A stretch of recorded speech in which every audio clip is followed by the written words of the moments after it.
Hello, everyone. Welcome back to Jam Bets.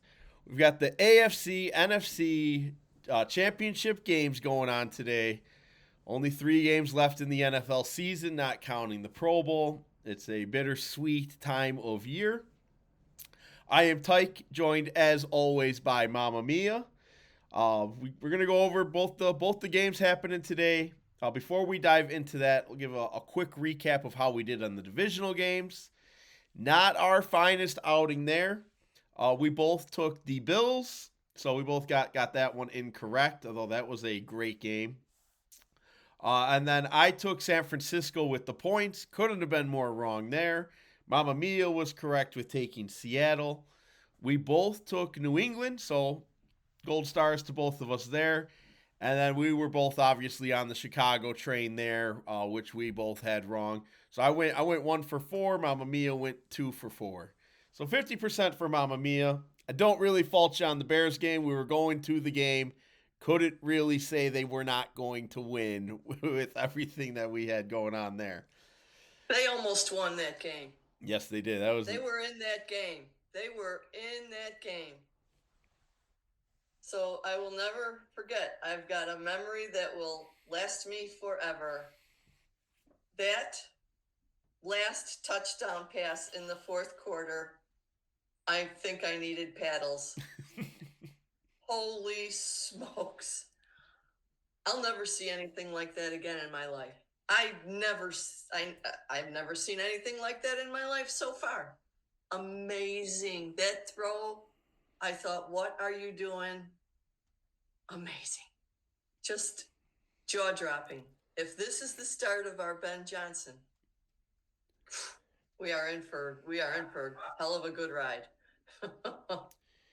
Yeah, without a doubt, the best play I've seen live, with all the circumstances and the running backwards and perfect throwback corner. It was just, yeah. All right, so let's get into the first game. We're going with the AFC Championship game. We have the the New England Patriots going into Denver. Denver is an underdog with the news of Bo Nix. Denver is getting 3.5 points, so they are projected to lose by more than a field goal. Mamma Mia, what are you thinking? I think they're going to miss Bo Nix in Denver pretty bad. I like Denver. I think they're a gritty team. Sean Payton is a good coach. He's going to scheme up a lot of stuff, I think. But McDaniel's no slouch. Vrabel's no slouch. I see New England. They need Diggs to have a bigger game, and Henry. The Denver defense is susceptible to tight end play. So on the road, Pats are undefeated. I know they played a lot of garbage games, but they're still undefeated. And at home, Denver is 8-1. New England is number 2 in points scored, number 4 in points allowed. And Denver is 14th in points scored with Bo Nix and 3 in points allowed. So I think if Drake May can protect the ball, things are going to go Patriots' way. I got him winning 24-17 Patriots. So I think Denver just is going to have their hands full with that team. And I think that New England defense is going to be able to have their way with the new quarterback, City. So that's what I'm seeing. How about you? So Stedman has started 2 games in his career. 2 seasons ago, when Sean Payton just benched Russell Wilson, Stedman came in and played those final 2 games. Stedman actually played okay. He had a 61% completion percentage and 7.5 yards per attempt. However, Stedman was pretty predictable. Now, mind you, this was about 2 years ago at this point now.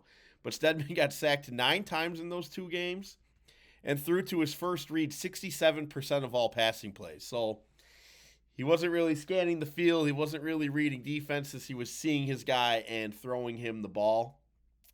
Um, Obviously, Denver is going to be missing Bo Nix in this game.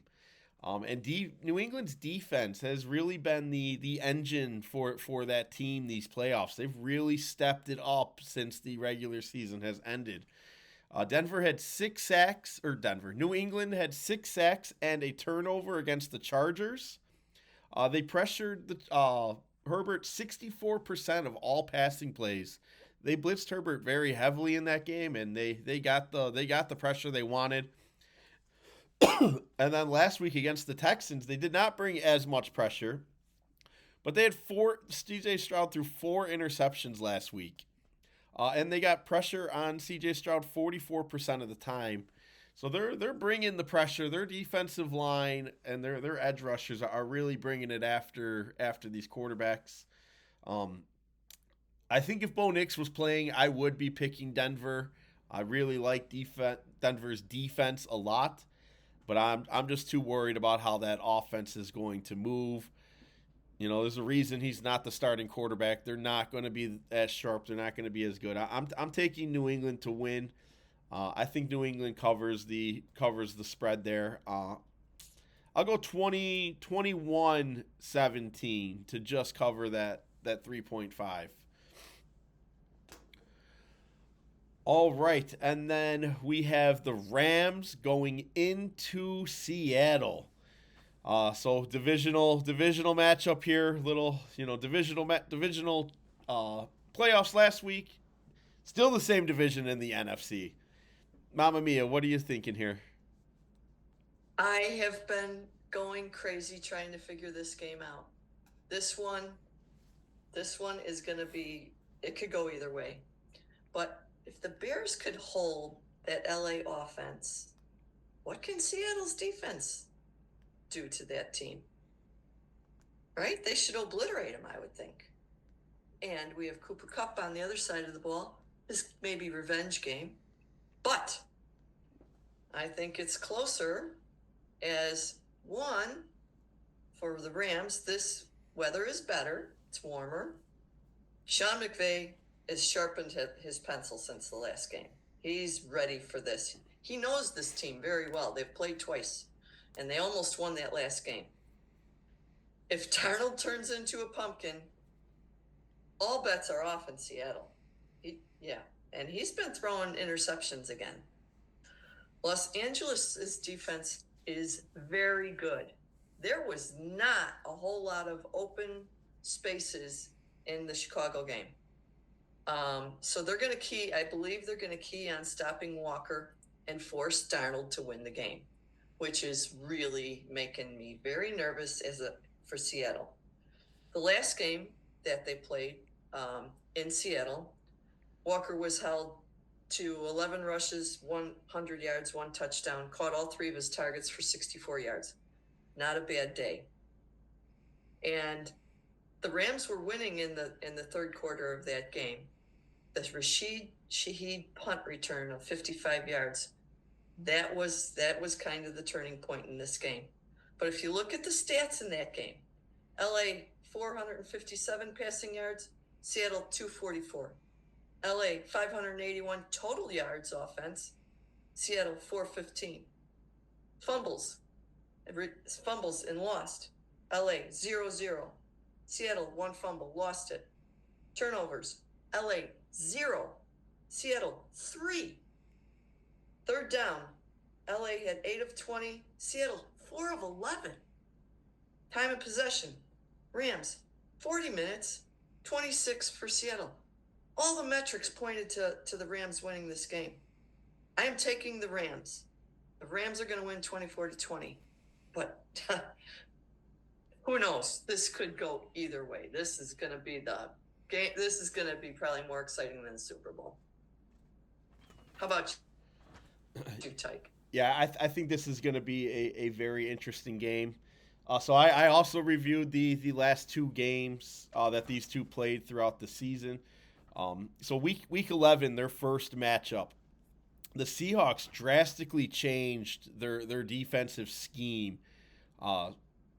And that was definitely done because of who they were playing. But the Seahawks are primarily a zone defense team.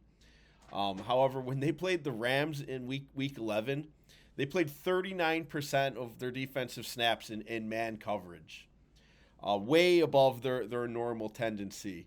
And by doing that, they held Stafford to a season low 4.5 yards per attempt. Now, the Rams did end up winning that game, and that's because Sam Darnold threw 4 interceptions in the Week 11 game. The defense held them down. They held Kyren Williams to under 100 yards. He did have a touchdown. And then Week 16, when they played each other again, the Seahawks went back to more of their normal zone defense. And Matthew Stafford had 442 passing yards. And then he had 11.3 yards per average against the zone, where against the man, he only had an average of 4.5 yards. Now, the Seahawks did win the game when they let Stafford just crush them and throw the ball wherever he wanted. So I'm interested to see how they're going to do that this week. I think there will be more man coverage played by Seattle, since that did seem to work against the Rams Week 11. Well, against Stafford Week 11, even though they did lose. I'm expecting more man defense today. Maybe cover 1, maybe some cover 2 shells. Seattle has just looked far too dominant. In that last game against the 49ers, Seattle didn't even need to run an offensive play to win that game. The very first play of the game was the kickoff return for a touchdown. They could have won the game 7-6, and it would have been over. They didn't even need to play offense to beat the 49ers last week. Seattle just looks too good. This game's at home. If Darnold throws less than 2 interceptions, I think Seattle wins. I think if he throws 3 picks, obviously that's not going out too much on a limb, but I think the game comes down to Darnold here. I'm taking Seattle to win. I do think it'll be close. I'm going to take Seattle to win and cover. It's the 2.5 points. Taking it 21-24. Okay. Well, there you have it. If I'm going to play DFS this week, I'm going tight end heavy this week. I think for New England, Hunter Henry, say that 3 times. Hunter Henry is going to have a big game. And then I also feel that Williams he was magnificent in Chicago. Kyren Williams, the running back for the Rams, is going to have a great day. And look out for Parkinson. I think that it's going to be a tight end kind of day today. So I recommend them. Yeah, I was looking at Parkinson as well for my DFS. He's I think he's going to over exceed. I see him getting at least 30 receiving yards, and I think he's only projected like 20. And he's a touchdown machine. I think he caught a touchdown last time they played, I believe. So, Mama, sorry, who did you pick, the Rams or the Seahawks? I know. I started out saying the Seahawks, but I'm picking the Rams. I'm picking the Rams 24-20. 24-20. I think they have a very good defense. So I think they're gonna hold up. You know, their defense has given up 326 regular season points, and Seattle was 289, but Los Angeles' offense has scored 481 points, and Seattle's only scored 470. It's going to be tight. It's just too tight to, so on average, LA has scored 28 points and Seattle has scored 27. That's how close this is. This is the game. This is the game to, shut your phones off. Don't turn it off, Tike. Keep watching it this time. I know we don't have to worry because it's not the Bears, unfortunately. So I think if the Rams win, I'll feel a little bit better by losing to the NFC champion at least. I find solace in weird places, so I think if the Rams win, I'll feel better about them beating the Bears because, like I said, the Bears had many chances to win that game. So if we can hang with the big dogs, which we just showed we could, I think if everything goes well next year and healthy, we can really be something special. All right, everyone. That's all we have. We'll see